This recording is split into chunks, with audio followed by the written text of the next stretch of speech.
Знаеш ли кой е най-добрият начин да се справиш с настинките тази зима? Не са само чайове и витамини, а и правилно дишане. И да, има конкретна причина.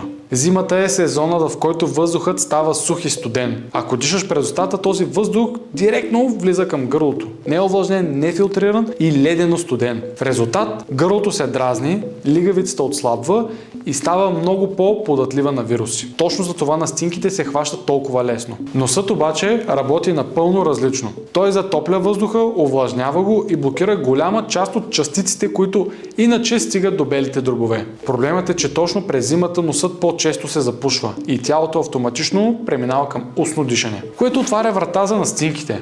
Най-ефективното нещо, което можеш да направиш, е да върнеш дишането обратно през носа, особено докато спиш. Това поддържа лигавицата активна, защитена и много по-устойчива. Аз използвам лепенките за нос и уста на NoseWay. Те държат ноздрите отворени и ми помагат да дишам през носа, дори когато навън е супер студено. Разликата се усеща още първите нощи. По-малко дразнене, по-малко сухота, по-малко хващане на настинки. Влез в сайта, избери своя комплект и започни да дишаш свободно още утре вечер.